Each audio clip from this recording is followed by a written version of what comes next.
ఒక చోట చెప్పుకునే అదృష్టం మనకు కలిగింది. అన్ని విషయాలు ఒకే దారిలోకి ప్రయాణింపచేస్తున్నాయి. మన సమర్థ సద్గురు స్పర్శ మెడిటేషను, అది గురు చేతనత్వ జ్ఞాన విజ్ఞాన శాస్త్రము, అది సోలార్ కాన్షియస్నెస్ సూర్యకిరణ విజ్ఞానము. మనము లాస్ట్ టైం చెప్పుకున్నాము, భగవద్గీతలోని 4వ అధ్యాయంలో 5-6 శ్లోకాలను మాటి మాటికి రిపీట్ చేస్తారు మాస్టర్ గారు. బహుని మే వ్యతీతాని, శ్రీకృష్ణుడు మన ఇద్దరం కలిసి జన్మ జన్మలుగా కలిసి జన్మలు ఎత్తుతూ ఉన్నాము, నాకన్నీ గుర్తున్నాయి, నీకేమీ గుర్తులేవు అంటాడు అర్జునుడిని. అంటే మనల్ని అన్నట్లే. సో మనకి కూడా ఏమీ గుర్తులేదు, మీరది గుర్తు చేసుకోండి అని చెప్తారు మాస్టర్ గారు. ఆ గుర్తు చేసుకునే ఆ మ్యాగ్నిట్యూడ్, వెయిట్, అది దాని యొక్క శక్తి మనకు తెలియడానికి 2వ శ్లోకం చెప్తారు. 5-6 అనుకున్నాం కదా. అజోపి సన్ అవ్యయాత్మ భూతానామీశ్వరోపి సన్ ప్రకృతిని స్వామధిష్టాయ సంభవామి ఆత్మమాయయా అనే శ్లోకాన్ని ఎందుకు చెప్తారంటే, కృష్ణుడు ఏమని చెప్పాడు, నాకు పుట్టుక లేదు, మరణం లేదు, అన్నిటికీ నేను బాస్ని, ఈ భూతానాం ఈశ్వరోపి సన్, ఈ పంచభూతాలకు నేను హెడ్ని, అధిష్ఠించిన వాడిని. కానీ ప్రతి జన్మ తీసుకొని ఇక్కడికి వస్తున్నాను దేని వలన అంటే, ఆత్మమాయ, ఒక శక్తి ఉంది, నా ఒక ఆత్మమాయ అనేది ఉంది, మాయ ద్వారా వస్తున్నాను అని చెప్తాడు కృష్ణుడు. దానిని తీసుకొని మాస్టర్ గారు మనకి ఈ గురువులే చెప్పిన మాట కాదు, జగద్గురువు శ్రీకృష్ణుడు చెప్పిన మాట కాదు, ఇది మీ అందరికీ వర్తిస్తుంది, మీలో ఉంది ఆ శక్తి, ఆ శక్తి మీలో కూడా ఉంది, ప్రతి మనిషిలోనూ ఉంది, దానిని పట్టుకోండి అని చెప్పు. అదే మాయ మనం మాటి మాటికి గుర్తు చేసుకోవడం కోసం మనం ఇప్పుడు చేస్తున్న సౌందర్య లహరిలో మెన్షన్ చేసిన 97వ శ్లోకాలో చెప్పిన మహామాయ కూడా మనలో ఉంది అని చెప్పారు. ఆ మహామాయ ఏంటి అని చెప్పు, అది మీలో ఉన్న భగవంతుడి ప్రతినిధి, మీలో భగవంతుడి ప్రతినిధిగా మీలోనే ఉంది అది అని చెప్పు. దాన్ని ఎలా పట్టుకోవాలంటే అది శ్వాస. కాబట్టి ప్రతిరోజు మనము శ్వాసని ఎన్నోసార్లు పడిపోతూ ఉంటాము, గుర్తు చేసుకోలేము కదా, ఏదో పనుల్లో మర్చిపోతాం. కానీ మళ్ళీ గుర్తు చేసుకోవడం, శ్వాసని గమనించటం, అదొక పెద్ద సాధన. సో శ్వాసని గమనిస్తూ ఉంటే మన శరీరంలో జన్మ జన్మలుగా మనం ఇక్కడికి వచ్చిన పర్పస్, మన లక్ష్యం ఏమిటి అనేది మీ శ్వాస ద్వారా మీరు గుర్తు చేసుకుంటారు. ఎందుకంటే అది ఒక మహామాయ, అదే మీ శరీరంలో ఉన్న భగవంతుని ప్రతిరూపం అని చెప్పారు. ఇప్పుడు ఆనాడు భాగవత లలిత యజ్ఞాలు అని చేయించారు మాస్టర్ గారు. ఈ రెండింటినీ ఎప్పుడూ కలుపుతూ చెప్పేవాళ్ళు. శ్రీకృష్ణుడి యొక్క రోలు లలిత, అమ్మవారు శ్రీ విద్య ద్వారా మనకు ఎలా ఇవ్వబడింది అని ఎప్పుడు చెప్తూ ఉండేవాళ్ళు. సో ఇప్పుడు ఏమని చెప్తున్నారంటే, లలిత సహస్రనామంలోని శ్రీమాత శ్రీ మహారాజ్ని శ్రీమత్ సింహాసనేశ్వరి అన్న గురు బ్రహ్మ గురు విష్ణు గురుదేవో మహేశ్వర ఒకటే. అంటే ఇచ్ఛాశక్తి, జ్ఞానశక్తి, క్రియాశక్తి, సృజించే శక్తి, పరిపాలించే శక్తి, లయం చేసే శక్తి. వీటిని జస్ట్ బీజ మంత్రాలుగా కూడా గుర్తుపెట్టేసుకోండి అని చెప్తూ, అదే ఆర్డర్ లో చూస్తే బ్రహ్మ విష్ణు మహేశ్వరుడు అయితే హ్రీం శ్రీం క్లీం అని గుర్తుపెట్టుకోండి అని చెప్పారు. ఇప్పుడు గురు పరంపరలోని అందరు గురువులు కూడా ఈ మూడింటిని ఉపయోగించుకున్నారు. శ్రీమాత శ్రీ మహారాజ్ని శ్రీమత్ సింహాసనేశ్వరి అంటే సృజించే శక్తి, పరిపాలించే శక్తి, లయం చేసే శక్తి. ఈ లయం చేసే శక్తి అన్నప్పుడు లయం ఏం చేస్తాడు అంటే, అది పాపాలను లయం చేస్తాడట. శివుడు ఎప్పుడు కూడా పాపాలను ఎప్పుడు లయం చేద్దామా అని చూస్తాడు. అందుకే పాపాలన్నీ పోయి మంగళకరంగా మారుతారు మీరు అంటారు. శివం అంటేనే మంగళకరమైనది అని చెప్పారు. ఈ గురువులందరూ ఇది ఉపయోగించుకున్నారని చెప్తూ మీరు వారి ఫుట్ స్టెప్స్ లో మీరు ప్రయాణించాలి, అఖండ గురుసత్తా యొక్క పని చెయ్యాలి అంటే మీరు అదే పద్ధతిలో ప్రయాణించాలి. దానికి ఫస్ట్ ఏం కావాలి మనకి? చిదగ్ని కుండ సంభూత దేవ కార్య సముద్యత ఎప్పుడూ గుర్తుండాలి. చిదగ్ని కుండ సంభూత అంటే ఆ వేడి, ఆ యజ్ఞకుండంలో ఆ అగ్ని ద్వారా ఉద్భవించిన అమ్మవారు దేనికి ఉద్భవించిందట?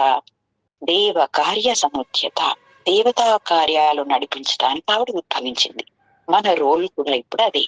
మీరు ఆ చిదగ్నిని ఎప్పుడూ జ్ఞాపకం పెట్టుకోవాలి. మీలో ఎప్పుడూ ఆ అగ్ని రగులుతూ ఉండాలి. దేవ కార్యాలు, గురువుల యొక్క కార్యాలు మనం ఏమి చేయడానికి మనం ఇక్కడికి వచ్చాము? ఎందుకంటే జన్మ జన్మలుగా మనం కలిసి ఉన్నాము, కలిసి ఇవన్నీ చేస్తున్నామని కృష్ణుడు ఆనాడు చెప్పాడు. ఈ రోజు లలితా విద్య ద్వారా, శ్రీ విద్య ద్వారా మీకు ఈ పాయింట్ గుర్తుండాలి అని చెప్తున్నారు మాస్టర్ గారు. దేవ కార్య సముద్యత. తర్వాత శ్రీ విద్య రూపంగా ఇస్తూ సౌందర్య లహరిని గుర్తు చేసి, శంకరాచార్యులు వారు ఇచ్చిన సౌందర్య లహరి శ్రీ విద్యలో సమస్తమైన జ్ఞానము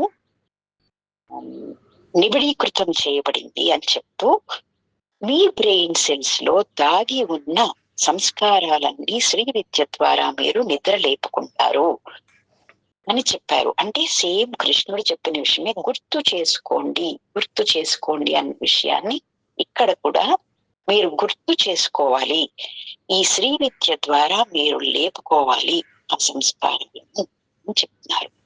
అని శంకరాచార్యులు వారు ఈ శ్రీమాతా శ్రీ మహారాజ్ని శ్రీమత్ సింహాసనేశ్వరిలో బ్రహ్మ విష్ణు మహేశ్వరుల శక్తిని ఎలా ఆ ఫస్ట్ లైన్ లో దాగి ఉంచారో దాన్ని ఫస్ట్ 3 శ్లోకాలు సౌందర్య లహరిలో పెట్టారు అని చెప్పారు మాస్టర్ గారు. అందులో ఫస్ట్ శ్లోకము శివశక్త్యాయుక్తో ఇది భవతి, ఆ శ్లోకంలో శివుడి యొక్క శక్తి క్లీం బీజము అని పెట్టబడి ఉంది అని చెప్పారు. ఈ మనము ఎన్నోసార్లు సమర్థ సద్గురు స్పర్శ చేసినప్పుడు ఏం చెప్పుకుంటున్నాము? లాస్ట్ లో మనం చెప్పే శివశక్తి రూపిణి అని చెప్పుకున్నది ఎందుకు అంటే, పైన ఆ శివుని యొక్క మౌనాన్ని మనం పట్టుకుని అమ్మవారి శక్తి యొక్క పవర్ తోటి మనము అనంత క్రియాశీలతను పొందుతాము అనే విషయాన్ని మాటికి చెప్పుకుంటున్నాము.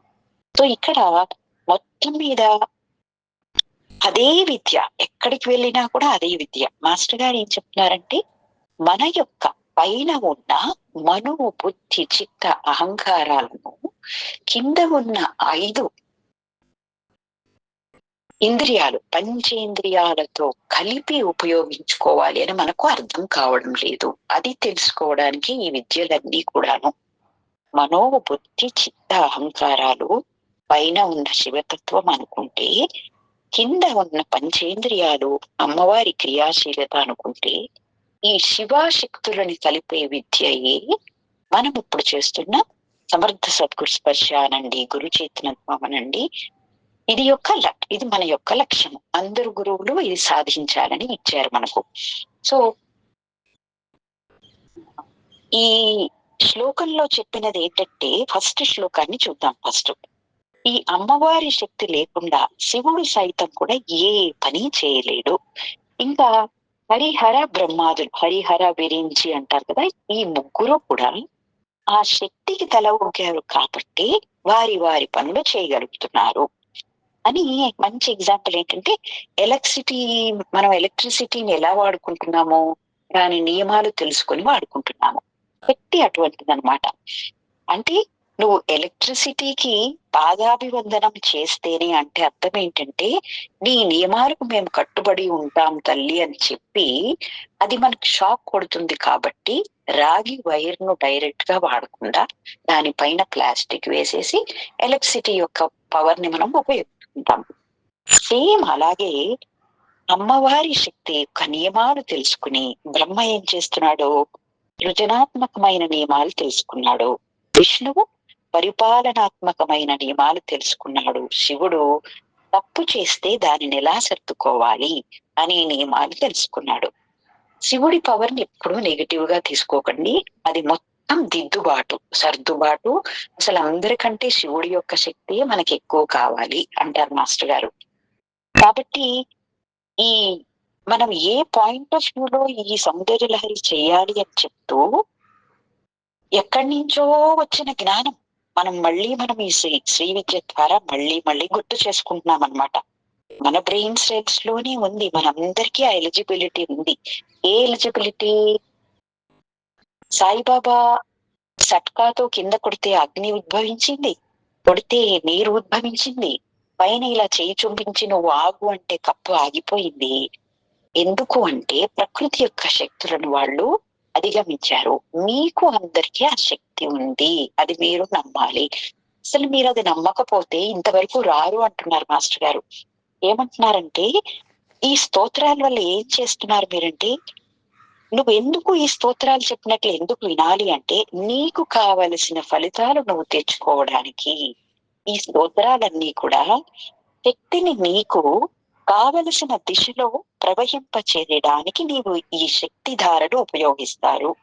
ఏంటి ఆ శక్తి ధారలు ఎలా ఉపయోగిస్తాయంటే మనలో ఉన్న బ్రాహ్మి, వైష్ణవి, శాంభవి శక్తులు. ఏంటవి?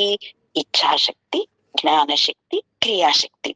ఇవేవో పెద్ద పెద్ద పదాలు అనుకుంటాం మనం. మనకి ఒక వంట చేయాలి అని ఉంది, ఆ రెసిపీ తెలియాలి మనకి. నాకు ఇది చేయాలి అని ఉంది, దానికి ఇచ్చ కలిగింది. నాకు మైసూరు పాక్ చేయాలని ఉంది, ఇచ్చ కలిగింది. దానికి రెసిపీ తెలియాలి, ఐటమ్స్ రెడీగా ఉండాలి, ఇంగ్రీడియంట్స్ అన్ని ఉండాలి. అది పరిపాలనా శక్తి. జ్ఞానశక్తి, జ్ఞానం కావాలి, ఎలా చెయ్యాలి అనే జ్ఞానం కావాలి. మూడవది క్రియాశక్తి, శంకరుడిది. అంటే ఆచరణ. నేను యాక్చువల్ గా అక్కడ కూర్చుని చేస్తేనే మైసూర్ పాక్ వస్తుంది. కాబట్టి ఇచ్ఛాశక్తి, జ్ఞానశక్తి, క్రియాశక్తి. బ్రహ్మ, విష్ణు, శివ. ఈ సౌందర్య లహరిలో మీరు అది పట్టుకోండి అంటున్నారు. ఈ ఏ పని చేయాలన్నా దానికి కావలసిన జ్ఞానము, దానికి కావలసిన శక్తి ధారలు మీరు చేసే పని వైపు ప్రవహింప చేసుకోవడానికే మీరు ఈ శ్లోకాలు చేస్తున్నారు అని ఫస్ట్ శ్లోకాలు ఏమని చెప్పారు? మరి మాకు ఆ శక్తి ఉందా, మేము చేయగలమా అంటే కథమ కృత పుణ్య ప్రభవతి. అసలు నీకు ఆ పుణ్యం లేకపోతే నువ్వు అసలు ఈ శ్లోకమే చదవు. నువ్వు ఇంతవరకు వచ్చి ఈ శ్లోకాలు మీరు చేసుకుంటున్నారు అంటే మీరు ఎంత పుణ్యం చేసుకుంటే మీరు ఈ శ్లోకాలు చేస్తున్నారో. కాబట్టి మీరు ఎవ్వరూ డౌట్ పడవద్దు. ఆ రోజు బహునిమే వ్యతీత అని చెప్పినప్పుడు మనం నమ్మలేకపోయాము, అజోపిసన్ అబ్జయాత్మ చెప్పినప్పుడు మనం నమ్మలేకపోయాము. మనము కూడా ఎలిజిబిలిటీ కలిగిన వారిమే, గురువుల వెనుక అడుగులు వేయడానికి ఎలిజిబిలిటీ ఉన్నది అని ముందు మనం నమ్మాలి.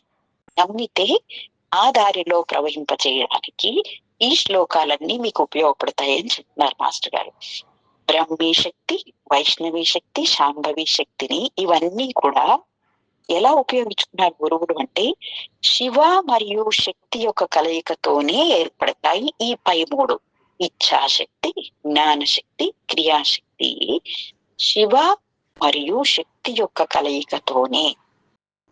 దాన్ని సమర్థ సద్గురు స్పర్శ మెడిటేషన్ లో మనం ఆ మౌన స్థితికి వెళ్ళిపోయి ఎంత మౌనాన్ని అచీవ్ చేయగలిగితే అంత క్రియాశీలత వస్తుంది అని మాటికి చెప్పుకున్నాం కదా. సో సబ్జెక్ట్ పరంగా ఇది అయిపోయింది. మనం ఎప్పుడు మౌనం కోసం కూర్చున్నా సమర్థ సద్గురు స్పర్శకి మన మైండ్ ని కంప్లీట్ గా అలర్ట్ గా ఓంకారాల ద్వారానే నేను పొందగలను అని నమ్మాలి. ఎందుకు? ఈ ఓంకారం ఎలాంటిది అంటే ఒక తాళాలు చేసేవాడిని మనం పిలిస్తే తాళం పట్టకపోతే వాడు ఆ తాళం తీసి ఒకటి అరగతీస్తాడు, అరగతీసి తాళం పట్టేలా చేస్తాడు.